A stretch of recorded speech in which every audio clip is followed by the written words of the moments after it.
Hello students, welcome my YouTube channel Shiksha Sangam. তো আজ আমি তোমাদের তৈমুর আলী কেসটির নেক্সট হিয়ারিং ডেট কবে, কেসটি কি জন্যই বা করা হয়েছে এবং কেসটির লেটেস্ট অর্ডার কপিতে কি বলা হয়েছে, এই সমস্ত বিষয়গুলি তোমাদের সামনে কিন্তু তুলে ধরবো।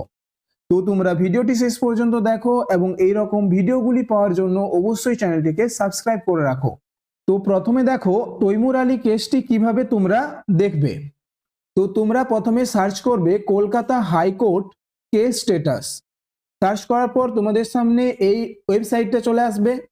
এই ওয়েবসাইটে তোমরা ক্লিক করার পর তোমাদের সামনে এই পেজটা কিন্তু চলে আসবে। এখানে তোমরা দেখতে পাচ্ছ 3 নম্বরে রয়েছে পার্টি নেম।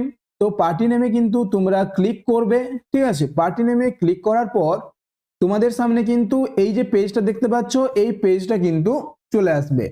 এখানে তোমরা পিটিশনারের নাম দেবে, এখানে ইয়ারটা দেবে, আর এখানে তোমরা ক্যাপচাটা টাইপ করবে। তো দেখো পিটিশনার হচ্ছে তৈমুর আলী, অর্থাৎ আমরা তৈমুর আলীর কেসটা কিন্তু দেখব। ইয়ারটা হচ্ছে 2026 এবং ক্যাপচাটা টাইপ করার পর এই গো অপশনটা আমরা ক্লিক করব। তো দেখো টোটাল নাম্বার অফ কেস হচ্ছে 1, ঠিক আছে, অর্থাৎ তৈমুর আলীর একটি কেস চলছে। তো এই কেসটা দেখো WPA 52172026 Taimur Ali and others versus state of West Bengal and others. তো এটা হচ্ছে তৈমুর আলীর কেসটি। এটার ভিউ অপশনটা আমরা ক্লিক করব। ক্লিক করার পর দেখো তোমাদের সামনে এই পেজটা চলে আসবে। এখানে দেখতেই পাচ্ছ তোমরা ফাইলিং ডেট, ঠিক আছে। দেখো এই কেসটির ফাইল করা হয়েছিল 2-3-2026 অর্থাৎ 2 মার্চ, ঠিক আছে। এবং রেজিস্ট্রেশন ডেট দেখো 5 মার্চ, ঠিক আছে। দেখো এর ফার্স্ট হিয়ারিং ডেট হচ্ছে 10 মার্চ, ঠিক আছে। এবং এর নেক্সট হিয়ারিং ডেট কবে রয়েছে দেখো 21 এপ্রিল, ঠিক আছে। অর্থাৎ 21 এপ্রিল কিন্তু এই কেসটির নেক্সট হিয়ারিং ডেট রয়েছে। এটা হচ্ছে তৈমুর আলী অ্যান্ড আদার্স। তাহলে তৈমুর আলীর এই কেসটির নেক্সট হিয়ারিং ডেট রয়েছে 21 এপ্রিল, ঠিক আছে। তো এই পেজটা লাস্টের দিকে যাব আমরা। তো দেখো এখানে তোমাদের এই যে দুটো অর্ডার কপি দেখাচ্ছে। তো আমরা এই যে লেটেস্ট অর্ডার কপি, যেটা তোমাদের 24 তারিখ লাস্ট হিয়ারিং হয়েছিল এই কেসটির, সেই হিয়ারিং এর অর্ডার কপিটি আমরা দেখব, ঠিক আছে। তো এই ভিউ অপশনটা আমরা ক্লিক করব। তো ভিউ অপশনটায় ক্লিক করার পর দেখো আমাদের সামনে এই পেজটা চলে এলো। দেখো 24-3-2026 এর অর্ডার কপি এটা, ঠিক আছে। WPA নম্বর হচ্ছে 5217 of 2026 Taimur Ali and others versus the state of West Bengal and others, ঠিক আছে। তো এই অর্ডার কপিতে কতগুলি অর্ডার রয়েছে দেখো, টোটাল 6টি, দেখো 6টি অর্ডার রয়েছে, ঠিক আছে।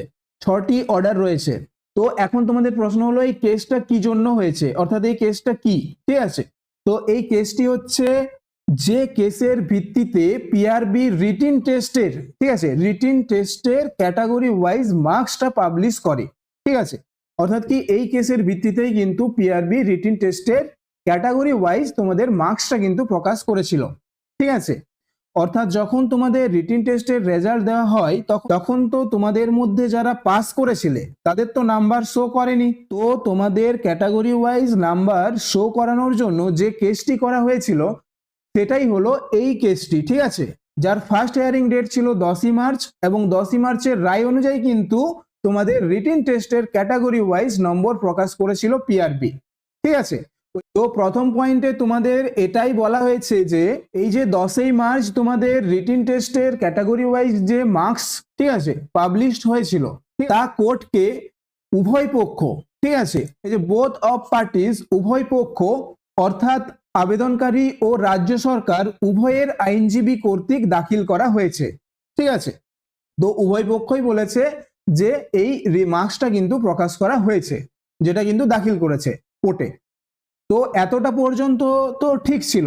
আমাদের দরকারও ছিল যে ক্যাটাগরি ওয়াইজ আমরা যেন আমাদের মার্কসটা দেখতে পাই।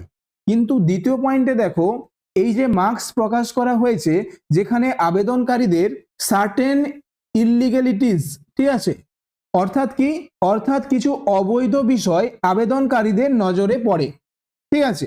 এবং আবেদনকারীরা তা আদালতে বিবেচনার জন্য আরো একটি আবেদন দাখিল করে, ঠিক আছে। অর্থাৎ কি, অর্থাৎ এই যে মার্কসটা প্রকাশ করা হয়েছে তাতে কিছু অবৈধ বিষয় রয়েছে বলে আবেদনকারীরা মনে করে এবং আবার একটি আবেদন কিন্তু দাখিল করে, ঠিক আছে।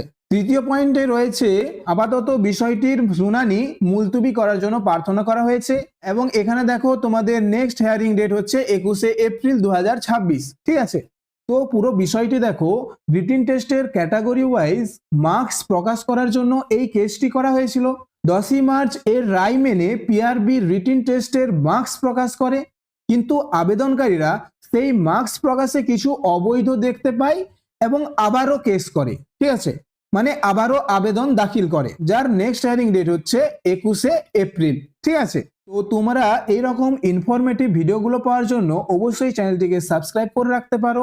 আর ভিডিওটি যদি ভালো লেগে থাকে তাহলে একটি লাইক করে দিও। তো দেখা হচ্ছে পরের ভিডিওতে।